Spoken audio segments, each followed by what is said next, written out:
Paramashivoham.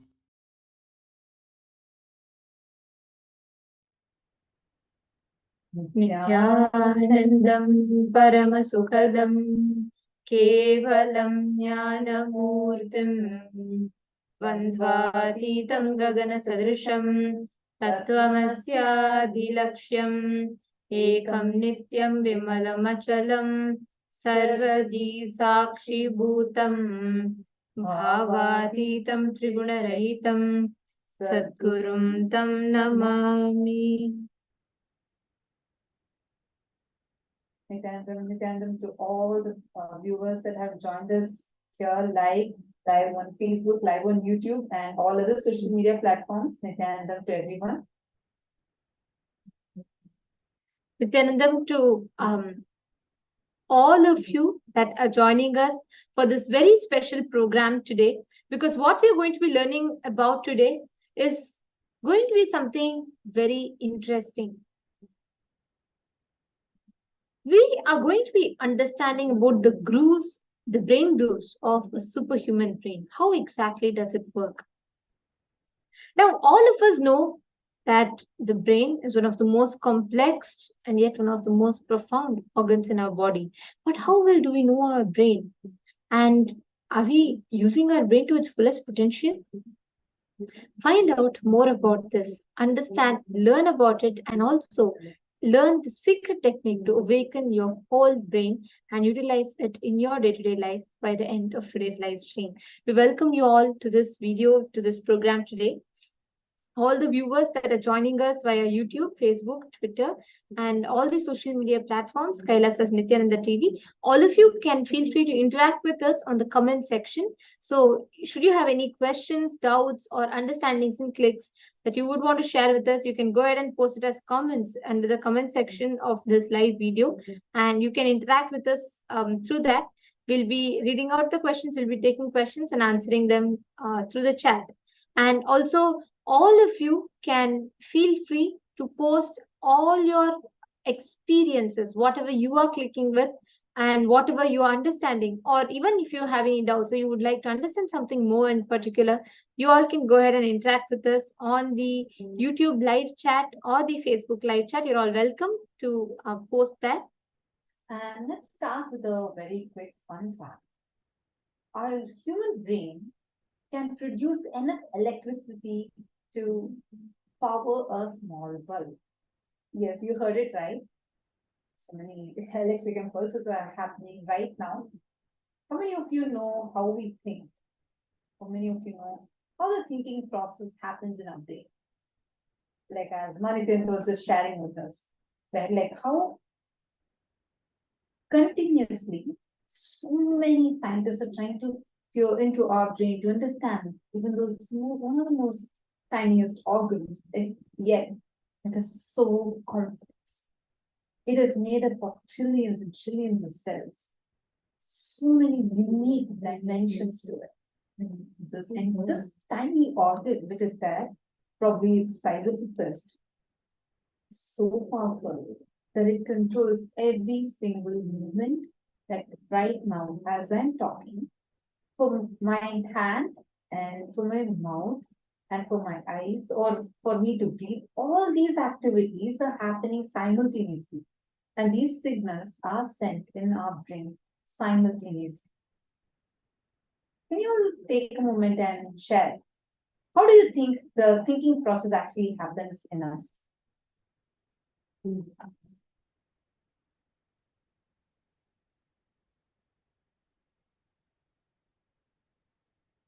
Take a moment and share here. How do you think the thinking process actually happens in us? Actually, when we look at how exactly our brain functions, right, how it thinks, how exactly does it make the decision? Because in a minute, even now as you're listening, your brain has to process multiple inputs that it gets. It has to feel, it has to smell, it has to touch, it has to listen, it has to understand, it has to store it in the memory, it has to respond. All of these simultaneously happens spontaneously in the brain and continuously. It's not just a one-time process, right? But how exactly does this work? Here is where we need to enter into something called the brain waves. The brain, the most complex organ in our body, how does it exactly relate? How does it pass the commands? How does it understand what's happening? Talking about brain waves. These brain waves are produced when our neurons in our brain communicate with each other in what we call as a synchronized electrical pulses, also known as synapses. It transmits a stimulus into another part. It transcends the stimulus to the brain, and it decides, processes, and decides what needs to be the response. And this channeling, this waves through where the communication happens is called the synapses. So the image that you're currently seeing right now, this is an image of a synapse. I'm sure that you would have come across this definitely when you were learning probably your high school biology. And we would have learned about how our brain is made up of all these tiny cells, cells called as the neurons, and how the electrical impulses come and go, and like how these combinations or imitation combinations of these are literally controlling so many activities that are happening in our brain. Like right now, for example, how you are seeing, like this particular thing that you're seeing is zoomed in version of, like, for example, like right now I'm talking to you, right? Just for my eyes to blink, my brain is sending a command for the neurons that are here, the motor neurons that are here, so that my eyes can actually blink. So when the brain is sending this information, it sends it in the form of electrical impulses. Now, our brain is made of trillions of cells, as I was mentioning. As you zoom in, zoom in, and zoom in and see, you will see that the nerve endings are something like this, and they travel in multiple different combinations just between two synapses. There are numerous types of ways, the pathways that it can take for these chemicals to get transferred. Then all these different electrical impulses are getting transferred. At the same time, there are other instructions too that get transferred. Like, for example, you all know this amygdala hijack. Like, for example, when you are getting afraid, what happens to your entire system?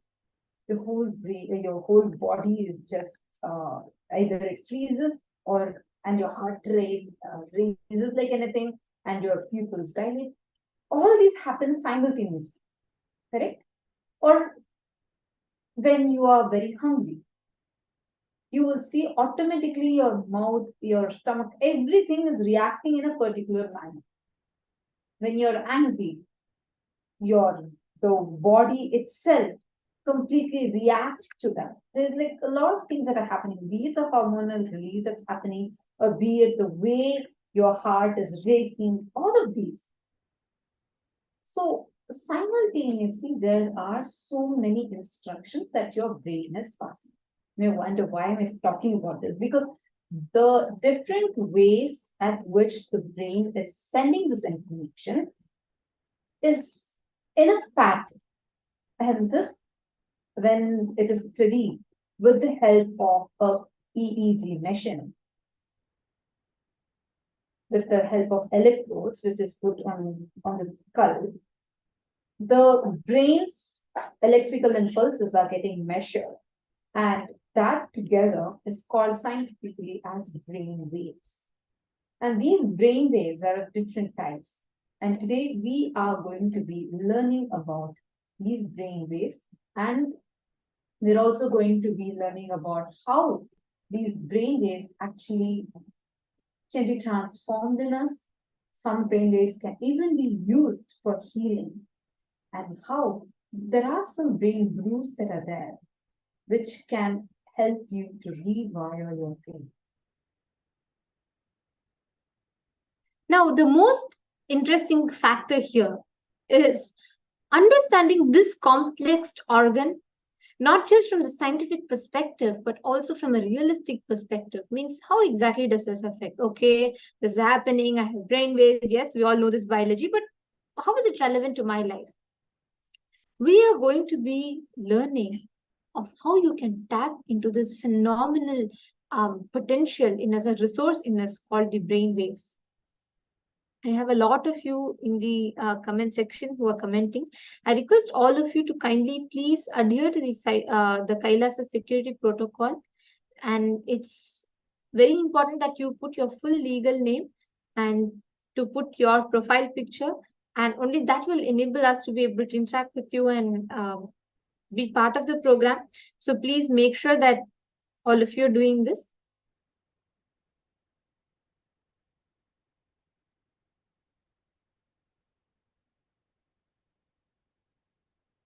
Yes. Now, as we are understanding about the brain waves, how exactly the brain waves functions in our what exactly does the brain wave do? Let us understand a little bit more in detail about the brain waves. So, the brain waves are produced when the neurons in our brain communicate with each other, and they're having a synchronized electrical impulse that gets passed on. Now, there are different types of brain waves that gets produced in us when you have thoughts, emotions, behaviors. The brain waves differ according to our mood or activity. Now, we all know there are four types. Predominantly, there are five types of brain waves, right? So, alpha, beta, theta, gamma, and delta waves. These are the five predominant types of brain waves that we all experience. So let us look at a little bit more into detail of how each of these brainwaves function.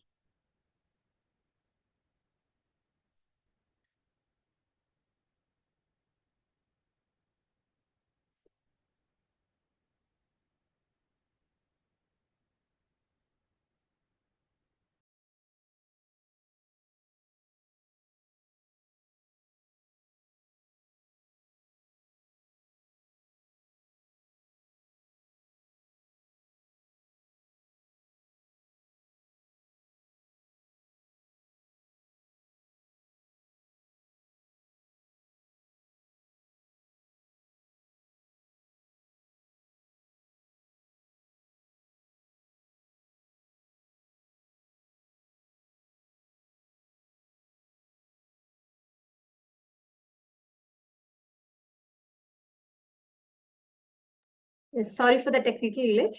Yes. Now we're going to take you all through a very quick pictorial presentation of how exactly the brain waves happen and what are the effects of each of the brain waves in our body. So, like I said, there are five types of dominant brain waves in us, which is the alpha, beta, theta, gamma, and delta waves. Now, alpha waves, the alpha brain waves, are the most common brain waves that occur at the beginning of meditation. When we practice mindfulness, restful awareness, when you're just about to fall asleep, when you're just beginning to fall asleep, and when you try to get into awareness, anything to do with the path, like or the journey to get into awareness. It's not the awareness itself, but this is where you're trying to meditate, where you're trying to settle down, where you're trying to bring your awareness. So these alpha waves are electromagnetic oscillation, which is a frequency between 8 to 12 hertz of frequency. So alpha waves are calm. They basically happen when you're trying to meditate or when you're trying to get into a prayerful mode, or let's say you're trying to fall asleep, you're just trying to relax. So this literally, the alpha waves literally lower the production of stress hormones and they promote relaxation in us. This is alpha waves. The next is beta waves. So beta waves occur with a frequency range of about 12 to 30 hertz frequency in us. And they become active when the brain is working on something, let's say, goal oriented, like the tasks such as planning, or let's say even just thinking about something, or where you have goals, where you're planning something. All of these, like you're pondering over some idea, you have something in your head, or you have a certain goal that you're working towards. These beta waves in us create awareness and improves our concentration. Anything to do with concentration or logical thinking, and even developing our conversational abilities, the way you talk to people, how you interact with others. All of these are directly dealt with by beta waves in us. All of these abilities or all of these happenings is because of the beta waves. They coordinate or they sort of manage this whole process. The next we come to the theta waves. These theta waves are often associated with the third eye region in us. It's all about awareness, spirituality. So they help us tap into our wisdom. And these become predominant when we do any task that is automatic, like driving, washing clothes, shampooing hair, folding clothes, like where you don't need your intervention very consciously, but it just kind of happens on, it just goes on. So that is where the theta waves come in. Simple tasks every day that you do, like you sip a cup of coffee, or you just drive and you just walk the path that you are already very, very clear or daily you use, or washing clothes, shampooing hair, folding clothes, all of these come under theta waves. Because these theta waves are the waves that you don't need much interact, like where you don't really need to think much. You just do it in the daily flow. That time it is the theta waves that you are actually engaging with. And theta waves are also present when you are doing things like daydreaming, or even when you experience unique awareness or spiritual awareness. All of these times the theta waves come into picture. And the theta waves actually provides a mental state in us which encourages creativity. They improve your problem solving skills, and they increase your memory power. They reduce depressive feelings and symptoms, and they encourage you to get more into awareness, and you start becoming more conscious. That's theta waves. And the next one is gamma waves. Gamma waves are associated with intense focus, and the gamma waves decrease anxiety and fear, and it increases the positive emotions in us, emotions like gratitude, joy, happiness. All of these are generated by the gamma waves in our brain.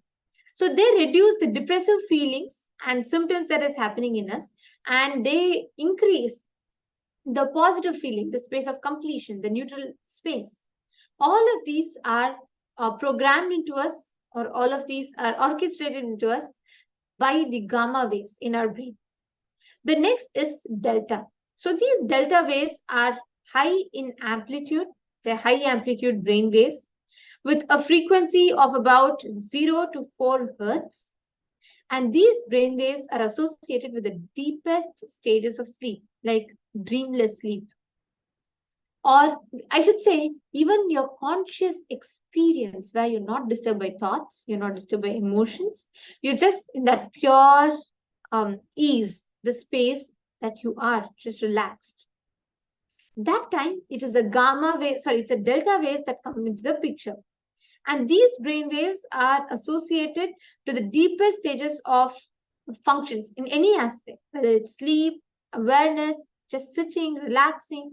All of this, when you do it at a very deep level, it is the delta waves that comes into play. So these delta waves, again, increases the production of two anti-aging hormones in us, the melatonin and the DHEA. And they help promote the deep compassion, empathy for others, sensitivity, the ability to connect to people, feel, experience the people, what others are experiencing. It also improves our social intelligence, and it also enables us to avoid conflicts, conflict resolution, and it also helps us in experiencing healing, quick healing in our systems. Okay, so it's not going to be a long science class. This is just a quick introduction to these ways. And why is it important for us to understand? Because today we are going to learn how to harness these waves in us, how we can use these waves in our practical day-to-day life, and how we can experience the benefits of it.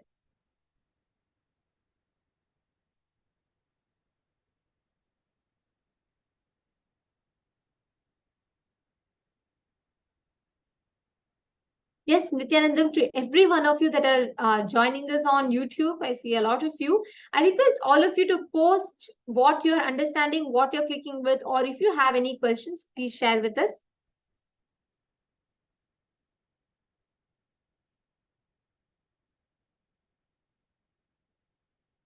All right. So now why are we talking about this? Because what science could understand, or I should say, what is the last frontier of science, is the threshold of what Swamiji's brain is actually the stage it is in.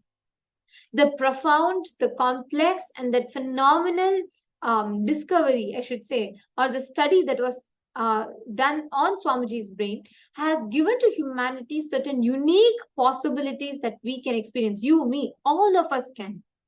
Like, do you know, if you awaken your brain through initiation, you can replicate the exact patterns or how Swamiji's brain functions in yours. Like, for example, let's say you're manifesting the power of third eye.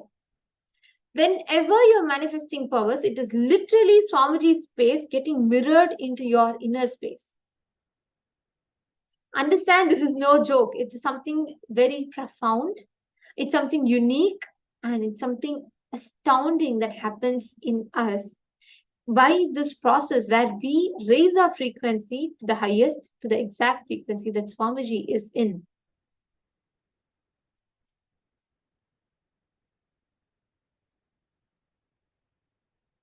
So this is the base, this is the fundamental understanding that we need to have about the brain base, right? Now, let us see or let us learn about how this research or study was conducted on Swamiji's brain.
diagram. This is actually the shape of the cosmic DNA. See, the whole universe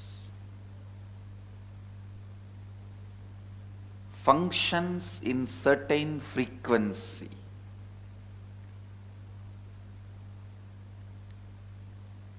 Functions in certain order. Maybe for your understanding you can use the word Sadashiva's DNA. This diagram is exactly the structure of that Sadashiva's DNA. Now, in this form, if the electrical signals are made to run in your brain, a complete expression of the cosmic DNA happens in your brain. Not even whole day. Even if I make it for 21 minutes, this structure means the electric signals will run exactly in this form in your brain. Even 21 minutes, it breaks all the incompletion based activities. That, see, incompletion is nothing but only the small parts of brains coming to conclusions without cohesively. Less informed cognition and functioning is incompletion. Completely informed, well informed cognition and functioning is completion. Now, I am going to hold this structure in my brain in the highest frequency, so naturally it will mirror in all your brains, especially whoever is in this mandala. It will just mirror and it will hold for more than, I will first try to hold for 1 unit. 1 unit is 21 minutes. Then I will give a break and have 2 more units like that. By the time I hold this in your brain, the whole non-mechanical parts of the brain will become alive. It comes to function. So the intense Kundalini energy will be supplied into the brain. Whatever happens in the brain directly reflects in the mind. See, mind itself is not brain, but mind is rooted in the brain. When something is done in the brain, now whatever I am saying actually, we can even prove it through QEEG. Modern day machines have, enough machines have come. Now what I am saying, this diagram, we can actually prove it through QEEG that exactly this vibration will be happening in your brain. Your whole, the neurological activity, that frequency and the electric signals will be exactly happening like this. So the effect of this on your mind is the whole cosmos, the universe will be comprehended, will be cognized in your brain, in your mind. Actually, this diagram will be comprehended, this diagram will be cognized in your brain. The universal consciousness will be cognized in your mind. I am going to use the 16 sounds to keep these signals alive in your brain. That is called Shodasi. This is one of the most powerful spiritual practice to manifest Sadashiva's powers in Hindu tradition. It is called Srividya. See, in all the other puja homa, Sadashiva is God.